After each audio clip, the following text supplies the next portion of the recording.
ओम नमो नारायणाय।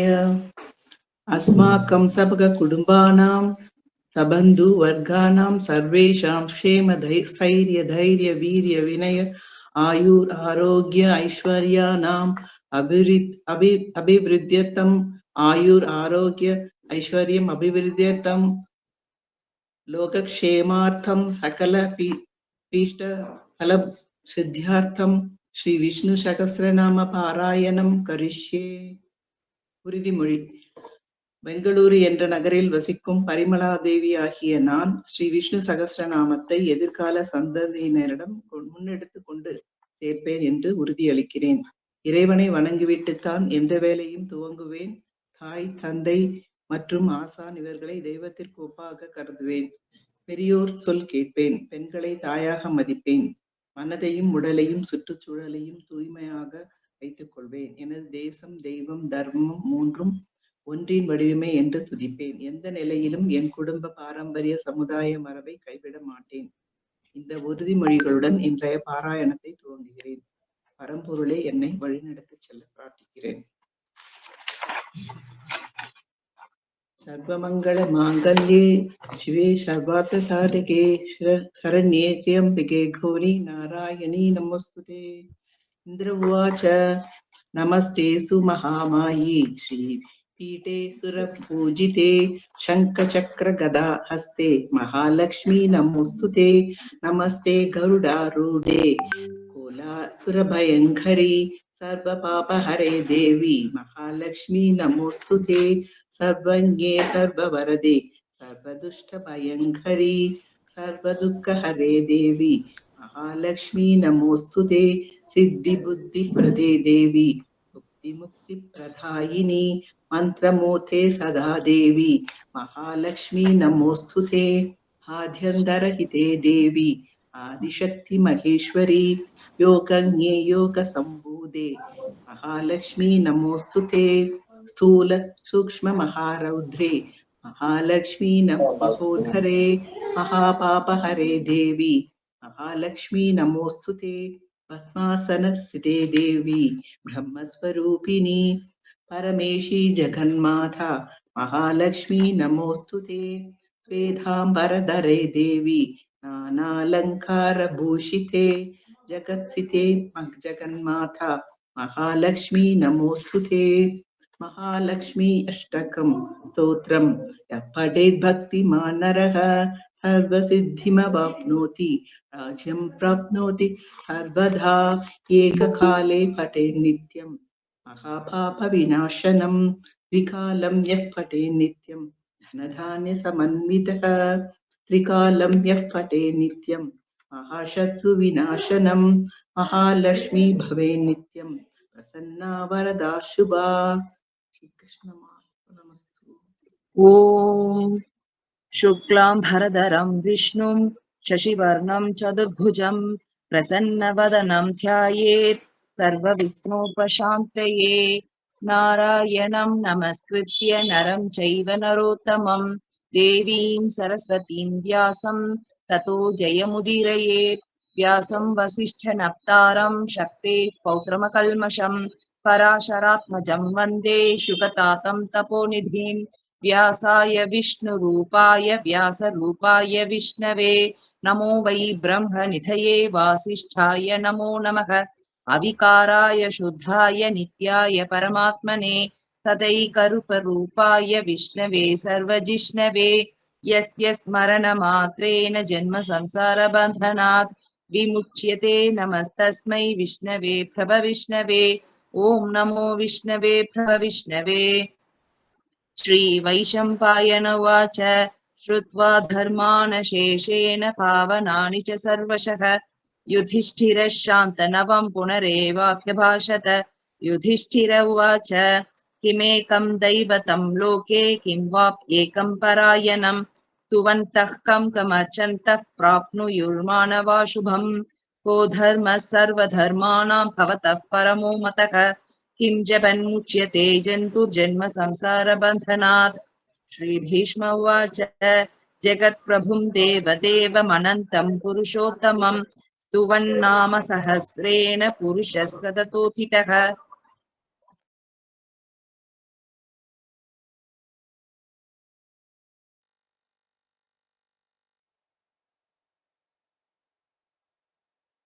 तमेव चार्चयन् नित्यं भक्त्या पुरुषमव्ययम्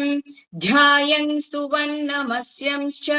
यजमानस्तमेव च अनादिनिधनं विष्णुं सर्वलोकमहेश्वरम् लोकाध्यक्षं स्तुवन् नित्यं सर्वदुःखातिघो भवेत् ब्रह्मण्यं सर्वधर्मज्ञं लोकानां कीर्तिवर्धनम् लोकनाथं महद्भूतं सर्वभूतभवोद्भवम् एष मे सर्वधर्माणां धर्मोऽधिकतमो मतः यद्भक्त्या पुण्डरीकाक्षं स्तवैरच्चेन्नरः सदा परमं यो महत्तेज परमं यो महत्तपः परमं यो महद्ब्रह्म परमं यः परायणम् पवित्राणां पवित्रं यो मङ्गलानां च मङ्गलम् दैवतं देवतानां च भूतानां यो व्ययः पिता यतः सर्वाणि भूतानि भवन्त्यादियुगागमे यस्मिंश्च प्रलयं यान्ति पुनरेव युगक्षये तस्य लोकप्रधानस्य जगन्नाथस्य भूपते विष्णोर्नाम सहस्रं मे शृणु पापभयापहम् यानि नामानि गौणानि विख्यातानि महात्मनः ऋषिभिः परिगीतानि तानि वक्ष्यामि भूतये ऋषिर्नाम्नां सहस्रस्य वेदव्यासो महामुनिः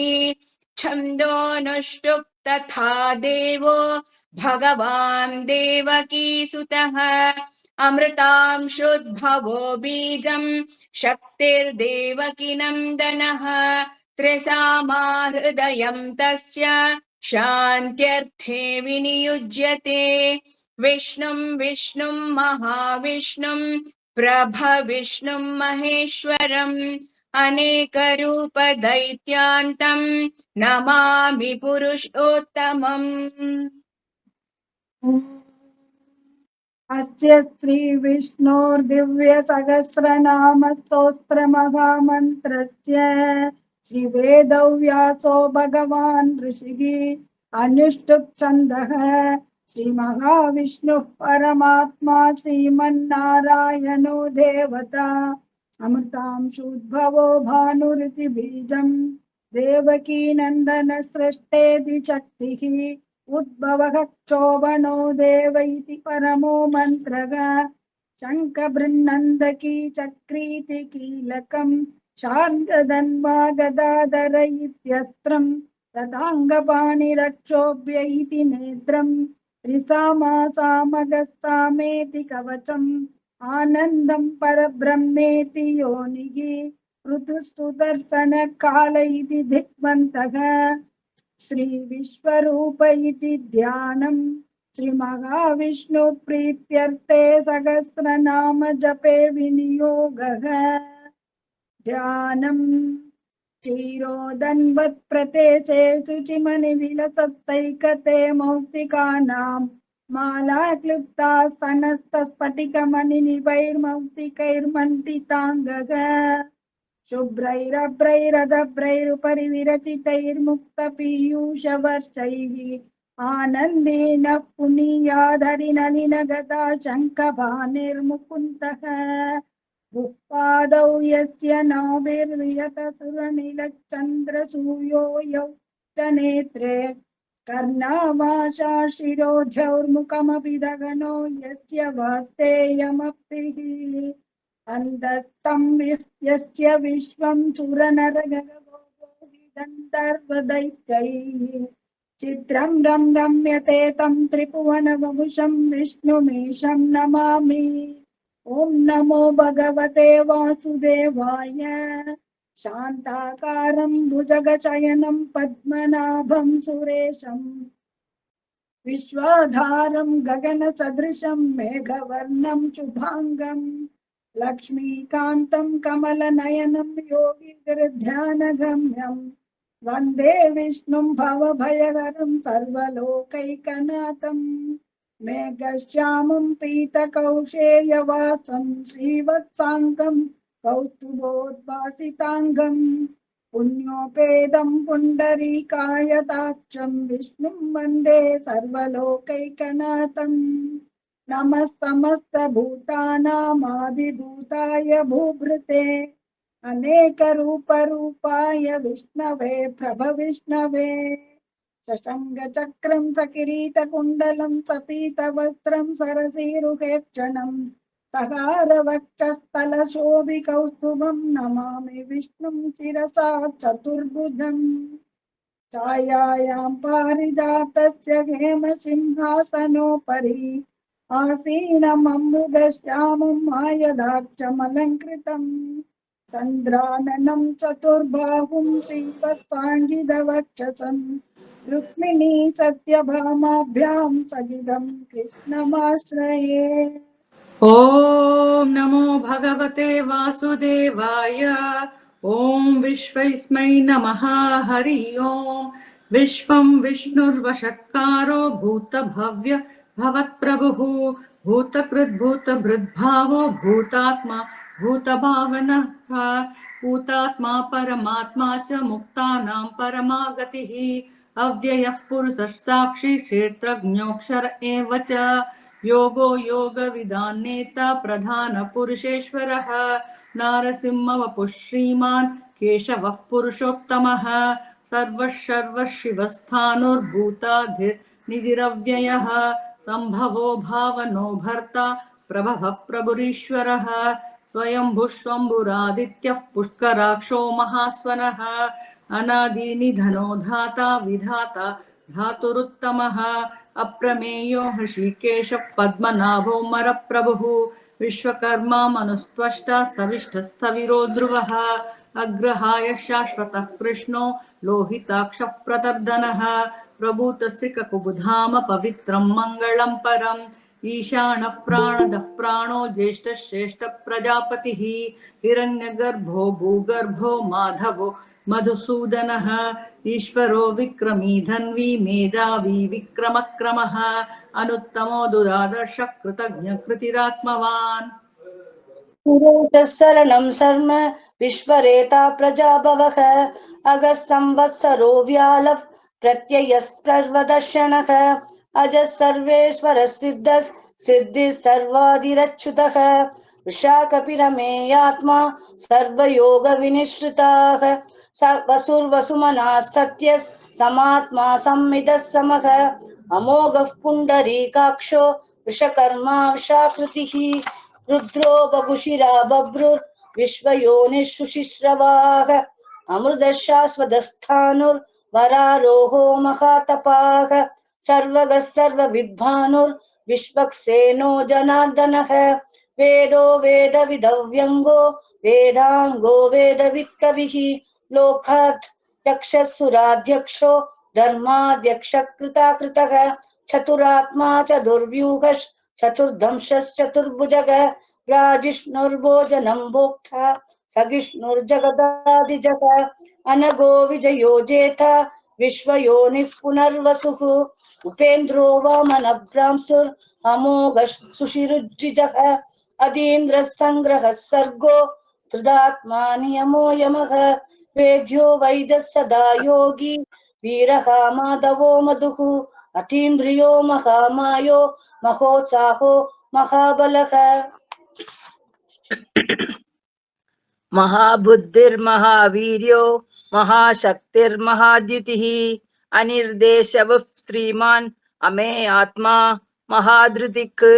महेश्वासो महिर्भर्ता श्रीनिवासः सदाङ्गतिः अनिरुद्धसुरानन्दो गोविन्दो गोविदाम्पतिः मरीचिर्धमनो हंस सुपर्णो भुजगोत्तमः हिरण्यनामः सुतपा पद्मनाभ प्रजापतिः अमृत्युः सर्वदृग्दिसिंह संधाता सन्धिमान् स्थिरः अजो दुर्मर्शनः शास्ता विश्रुतात्मा सुराहिर सुरारिहा गुरुर्गुरुतमो धाम सत्य पराक्रमः निमिषो निमिषः संगी वाचस्पतिरुदारधीः अग्रणी ग्रामणी श्रीमान् नेयो नेता समीरणः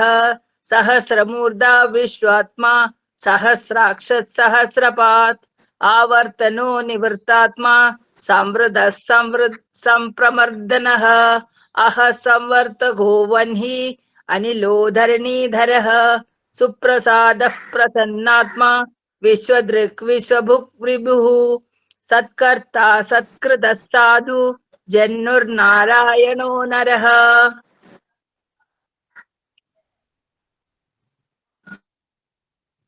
अस्तशेयो प्रमेयात्मा विशिष्ट शिष्ट शुचिः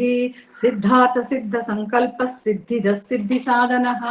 वृषाहि वृषभो विष्णुर्वृषपर्वा वृषोधरः वर्धनो वर्धमानश्च विविक्तः श्रुतिसागरः सुभुजो दुर्धरो वाग्मी महेन्द्रो वसुदो वसुः नैकरूपो बृहद्रूपः शिपिविष्टः प्रकाशनः ओजस्तेजो द्युतिधरः प्रकाशात्मा प्रतापनः वृद्धस्पष्टाक्षरो मन्त्रश्चन्द्रांशुर्भास्करद्वितिः अमृतांशुद्भवो भानुः शशबिन्दुः सुरेश्वरः औषधं जगतः सेतु सत्यधर्मपराक्रमः भूतभव्यभवन्नाथः पवनः पावनो नलः कामः कामकृत्कान्तः कामः कामप्रदप्रभुः युगाधिकृद्युगावर्तो नैकमायो महाशनः अदृश्यो व्यक्तरूपश्च सहस्रजिदनन्तजित् इष्टो विशिष्टशिष्ठेष्ट शिखण्डी नहुषो वृषः क्रोधः क्रोधकृत्कर्ता विश्वबाहुर्महीधरः अच्युत प्रदिद प्राण प्राणदो वासवानुजः अभां निधिरष्टानमप्रमत्त प्रतिष्ठतः स्कन्द स्कन्दधरो दुर्यो वरदो वायुवाहनः वासुदेवो बृहत्पाणुरादिदेव पुरन्दरः अशोकश्चारणस्तारः शूरः शौरी जनेश्वरः अनुकूल सदा भक्त भक्ति पद्मनिवेक्षणः पद्मनाभो रविन्दाक्ष पद्मगर्भ शरीरकृत् महर्तीर्थो वृत्तात्मा महाशो गरुडध्वजः अदुलशरभो भीम समयज्ञो हविर्हरिः सर्वलक्षणलक्षण्यो लक्ष्मीवान् समितिञ्जयः वृक्षरोहितो मार्गो हेतु दामोदरः सः महीधरो महाबाहो वेगवान् विदाशनः उद्भव शोभनो देव श्रीकर्प परमेश्वरः करणं कारणं कर्ता विकर्ता कखनो कुटः व्यवसायो विस्थानस्थानस्थानतोत्रः परर्ति परमस्तुष्ट पुष्ट सुभेक्षणः रामो विरामो विरदो मार्गो नेयो नयो नयः वीरशक्तिमदां श्रेष्ठो धर्मो धर्म विनुत्तमः वैकुण्ठ पुरुष प्राण प्राणदः प्रणव पृथुः हिरण्यगर्भ शत्रुघ्नो व्याप्यो वायुरदोक्षसः ऋतु सुदर्शन काल परमेष्टि परिग्रह उग्र संवत्सरो दक्षो विश्रामो विश्वदक्षिणः विस्तारस्तावरस्ताणुः प्रमाणं विषमव्ययम् अर्थो नर्थो महाकोशो महाभोगो महाधनः अनिविन्नस्तविष्टो भूर्धर्मयुगो महामगः नक्षत्रनेमि नक्षत्री क्षमः क्षाम समीहनः यज्ञो महेशतं सताङ्कधिः सर्वदर्शी विमुक्तात्मा सर्वज्ञो ज्ञानमुत्तमम् सुहृदः सुमुखः सूक्ष्मः सुघोषः सुखदः स्कृत् मनोहरो जदक्रोधो वीरबाहुर्विदारणः स्वावरः स्वचो व्यापी नैकात्मा नैककर्मकृत् वत्सरो वश्री रत्नगर्भो धनेश्वरः धर्मगुब्धर्मगृद्धर्मी सदक्षरमक्षरम् अविज्ञाता सकस्रांशुर्विधाता कृतलक्षणः गभस्तिनेमिः सत्त्वस्तः सिंहो भूत महेश्वरः आदिदेवो महादेवो देवेशो देवभृद्गुरुः उत्तरो गोपतिर्गोप्ता ज्ञानगम्यः पुरातनः शरीरभूत वृद्भोक्ता कपीन्द्रो भूरिदक्षिणः सोमपोमृतपः सोमः पुरुषोत्तमः विनयोदय सत्यसन्धो दाशार्हः सात्वतां पतिः जीवो विनयिदा साक्षी मुकुन्दो मितविक्रमः अम्बो निधिर नन्तात्मा महोदधि क्षयोन्तकः अजो महार्हः स्वाभाव्यो जितामित्रप्रमोदनः आनन्दो नन्दनो नन्दः सत्यधर्मा त्रिविक्रमः महर्षि कपिलाचार्य कृतज्ञो मेदिनीपतिः त्रिदशाध्यक्षो महाशृङ्गकृतान्तकृत् महावराहो गोविन्दः सुषेणः कनकाङ्गदी गुह्यो गभीरो गगनो गुप्तचक्रगदाधरः वेदास्वाङ्गो जितः कृष्णो दृढः सङ्कर्षणोच्युतः वरुणो वारुणो वृक्षः पुष्कराक्षो महामनाः भगवान् भगहानन्दी वनमाली हलायुधः आदित्यो ज्योतिरादित्यः सहिष्णुर्गतिसत्तमः सुधन्वाकण्ठपरशुर्धारुणो द्रविणप्रदः दिवि स्पृत्सर्वदृग्व्यासो वाचस्पतिरयोनिजः त्रिसामा सामगः साम निर्वाणं भेषजं विशक् सन्न्यासकृच्छमः शान्तो निष्ठा शान्तिः परायणं शुभाङ्गः शान्तिदः स्रष्टा कुमुदः कुवलेशयः गोहितो गोपतिर्गोप्ता वृषवाक्षो वृषप्रियः अनिवर्ती निवृत्तात्मा संक्षेप्ता क्षेमकृच्छिवः श्रीवत्सवक्षा श्रीवासस् श्रीपति श्रीमताम्बरः श्रीधः श्रीशः श्रीनिवासः श्रीनिधिः श्रीविभावनः श्रीधरः श्रीकरः श्रेयः श्रीमाल्लोकत्रयाश्रयः स्वच्छस्वङ्गः शतानन्दो नन्दिर्ज्योतिगणेश्वरः विजितात्मा विधेयात्मा सत्कीर्तिश्चिन्न संशयः उदीर्णः सर्वदक्षक्षुरणीशः शाश्वतस्थिरः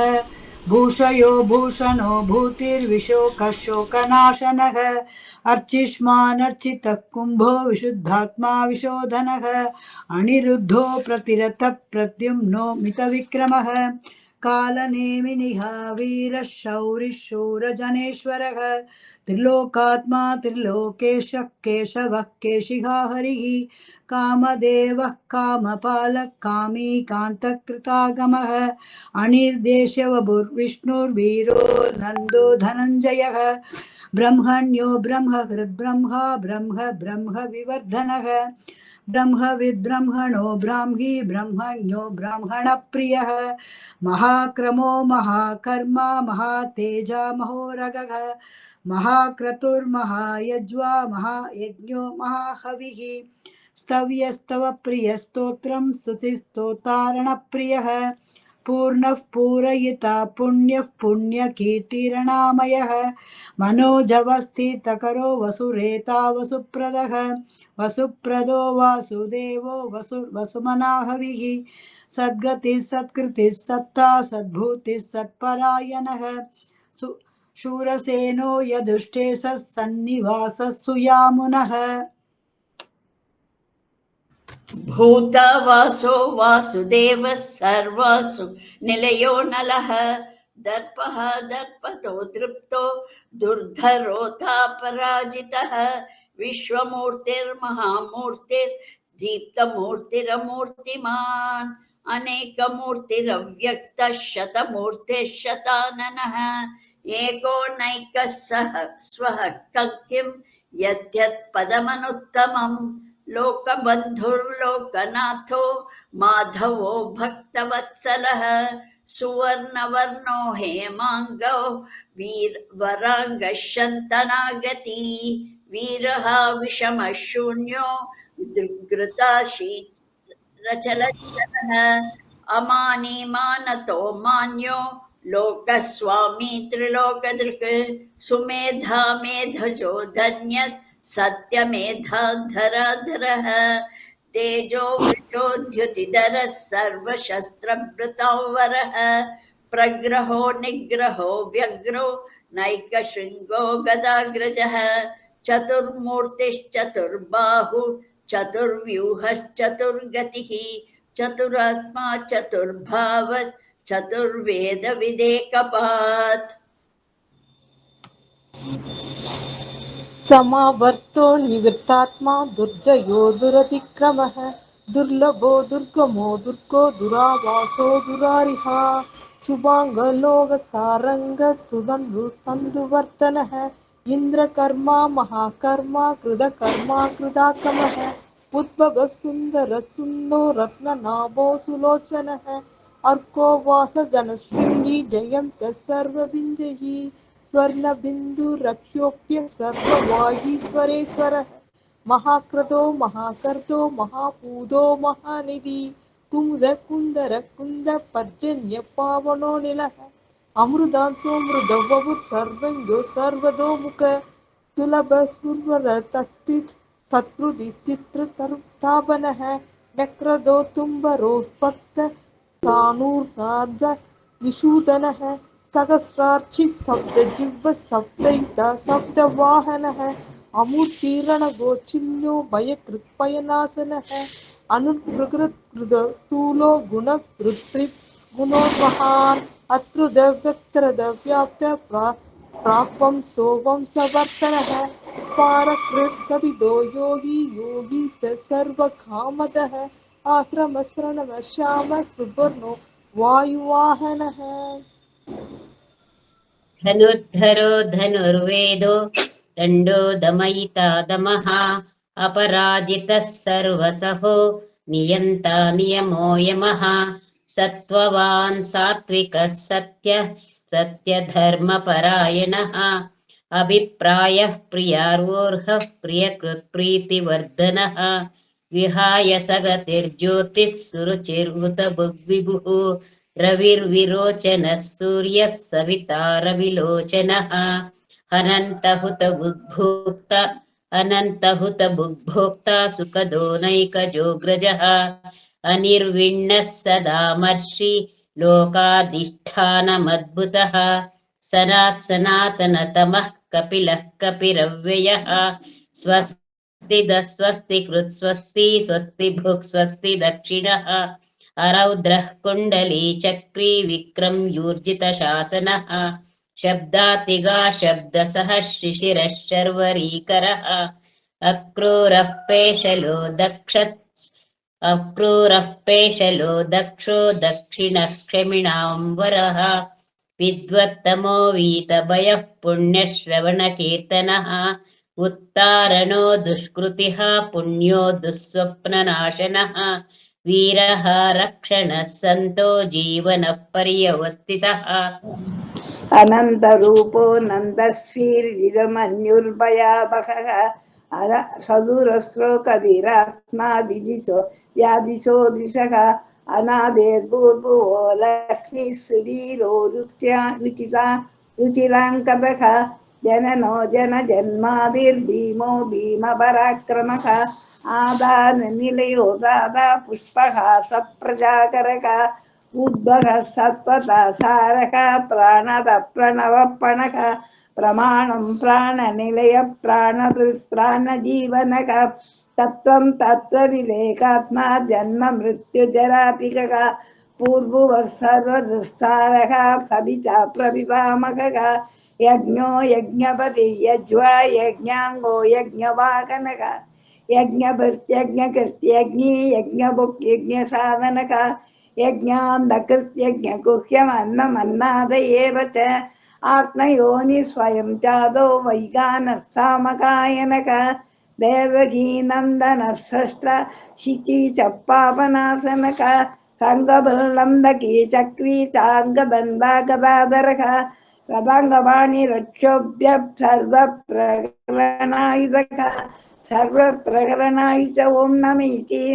बनमाली गति सांगी चंगी चक्री च नंदकी श्रीमान्नारायणो विष्णुर्वासुदेवो अभिरक्षतु बनमाली गति सांगी चंगी चक्री च नंदकी श्रीमान्नारायणो विष्णुर्वासुदेवो अभिरक्षतु वनमाली गति सांगी चंगी चक्री च नंदकी श्रीमान्नारायणो विष्णुर्वासुदेवो अभिरक्षतु वासुदेव अभिरक्षतु ओं नम इति फलस्तुति इति तं कीर्तनीयस्य केशवस्य महात्मनः नाम्नां सहस्रं दिव्यानाम् अशेषेण प्रकीर्तितं ययितं शृणुयान् नित्यं यच्छाभि परिकीर्तयेत् न शुभं प्राप्नुयात् किञ्चित् सोमुद्रेह स मानवः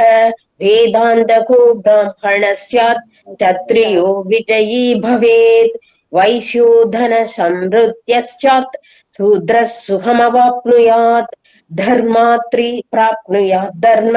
मर्तार्त्री चार्थमाप्नुयात् कामानवाप्यानुयात् कामी प्रजात्री चाप्नुयात् प्रजां भक्तिमान् यस् सदोताय सुचित्तत्कथमानसः सहस्रं वासुदेवस्य नाम्नामेतत् प्रकीर्तयेत् यस प्राप्नोति विपुलं यादि प्राधान्यमेव च अचलां श्रियमाप्नोति श्रेयः प्राप्नोत्यनुत्तमम् न भयं क्वचित्ताप्नोति वीर्यं तेजश्च विन्दति भवत्यरोगोत्युतिमान् फलरूपगुणान्वितः रोहार्तो मुच्यते रोहात् बद्धो मुच्येद बन्धनात् भयान्मुच्येद भीदस्तु मुच्येदापन्न आपतः दुर्गान् यदि तरत्याशु पुरुषः पुरुषोत्तमं स्वन्नाम सहस्रेण नित्यं भक्ति समन्वितः वासुदेवाश्रयो मर्त्यो वासुदेवपरायणः सर्वपापविशुद्धात्मा यादि ब्रह्म सनातनं न वासुदेव भक्तानाम् अशुभं विद्यते क्वचित् जन्म मृत्युजरा व्याधि भयं नैवोपजायते इमं स्तवमतीयानः श्रक्ता भक्ति समन्वितः युज्येतात्मसुखशान्ति श्रीधृति समृद्धि कीर्तिभिः न क्रोधो न समात्सर्यं न लोभो नाशुपामतिः भवन्ति कृतपुण्यानां भक्तानां पुरुषोत्तमे चौससन्द्रार्कनक्षत्रं कं दिशो भूर्महोदतीः वासुदेवस्य वीर्येण वितृतानि महात्मनः ससुरासुरगन्धर्वं सयश्चोर्रकराक्षसं जगत्वशे वर्तते तं कृष्णस्य सचराचरम् इन्द्रियाणि मनोबुद्धि सत्त्वं तेजो बलं त्रितिः वासुदेवात्मकान्याहु क्षेत्रं क्षेत्रज्ञ एव च सर्वागमानमाचार प्रथमं परिकल्पितः आचार प्रथमो धर्मो धर्मस्य प्रभुरिच्युतः ऋषयः पितरो देवा महाभूतानि दातवः जङ्गमं चेतं जगन्नारायणोद्भवम् योगज्ञानं तथा सांख्यं विद्याशिल्पादिकर्म च वेदासशास्त्राणि विज्ञानम् एतत् सर्वं जनार्दनात् एको विष्णुर्महद्भूतं पृथग्भूतान्यनेकशः त्रीन् लोकान् व्याप्य भूतात्मा भुङ्क्ते विश्वभुगव्ययः इमं स्तवं भगवतो विष्णोर्व्यासेन कीर्तितं पठेत्य इच्छेत् पुरुषः श्रेयः प्राप्तुं सुखानि च विश्वेश्वरमजं देवं जगतः प्रभवाव्ययं भजन्ति ये पुष्कराक्षं न ते यान्ति पराभवं नमैति अर्जुन उवाच पद्मवक्त्र विशालाक्ष पद्मनाभसुरोत्तम भक्तानामनुरक्तानां ध्राता भव जनार्दन श्रीभगवानुवाच यो मां नाम सहस्रेण स्तोतुमिच्छति पाण्डव सोऽहमेकेन श्लोकेन स्तुत एव न संशय ॐ नम इति व्यास उवाच वासनात् वासुदेवस्य वासितं भुवनत्रयं सर्वभूतनिवासोऽसि वासुदेव नमोऽस्तुते श्रीवासुदेव नमोऽस्तुत ॐ नम इति पार्वत्युवाच केनोपायेन लघुना विष्णोर्नाम सहस्रकं पठ्यते पण्डिते नित्यं श्रोतुमिच्छाम्यहं प्रभो ईश्वरोवाच श्रीराम राम रामेति रमे रामे मनोरमे सहस्रनाम तत्तुल्यं रामनामवरानने श्रीराम राम रामेति रमे रामे मनोरमे सहस्रनाम तत्तुल्यं रामनामवरानने श्रीराम राम रामेति रमे रामे मनोरमे सहस्रनाम तत्तुल्यं रामनामवरानने श्रीरामनामवरानन ओं नमः इति ब्रह्मोवाच नमोऽस्त्वदन्ताय सहस्रमूर्तये सहस्रपाद शिशिरोरुबाहवे सहस्रनाम्ने पुरुषाय शाश्वते सहस्रकोटियुगधारिणे नमः सहस्रकोटियुगधारिण ओं नमः इति संजय उवाच यत्र योगेश्वर कृष्णो यत्र पार्थो धनुर्धरः तत्र श्रीविजयो भूतिर्ध्रुवानीतिर्मतिर्मम श्रीभगवानुवाच अनन्याः चिन्तयन्तो मां ये जनाः पर्युपासते तेषां नित्याभियुक्तानां योगक्षेमं वहाम्यहं परिध्राणाय साधूनां विनाशाय च दुष्कृतां धर्म संस्थापनार्थाय सम्भवामि युगे युगे आर्ता विषण्णा स्थितिलाश्च भीताः घोरेषु च व्याधिषु वर्तमानाः संकीर्त्य नारायण सप्तमात्रं विमुक्तदुःखा सुखिनो भवन्तु आर्ता विषण्णा स्थितिलाश्च भीताः घोरेषु च व्याधिषु वर्तमानाः संकीर्त्य नारायण सप्तमात्रं विमुक्तदुःखा सुखिनो भवन्तु कायेन वाचा मनसेन्द्रियैर्वा बुद्ध्यात्मना वा प्रकृते स्वभावात् करोमि यत् सकलं परस्मै नारायणायेति समर्पयामि श्रीमन्नारायणायेति समर्पयामि इति श्री विष्णोर्दिव्य सहस्रनाम स्तोत्रं सम्पूर्णम् यदक्षरपदभ्रष्टं मात्राहीनं तु यद्भवेत् तत्सर्वं क्षम्यतां देव नारायण नमोऽस्तुते विसर्गबिन्दुमात्राणि पदपादाक्षराणि च न्यूनानि चातिरिक्तानि क्षमस्व पुरुषोत्तम अन्यदा शरणं नास्ति त्वमेव शरणं मम तस्मात् कारुण्यभावेन रक्ष रक्ष जनार्दन रक्ष रक्ष जनार्दन रक्ष रक्ष जनार्दन हरि ओम श्री गुरुभ्यो नमः हरि ओम सर्वे भवन्तु सुखिनः सर्वे सन्तु सर्वे भद्राणि पश्यन्तु मा कश्चित् दुःखभाग् भवेत् ओम शान्ति शान्ति शान्तिः।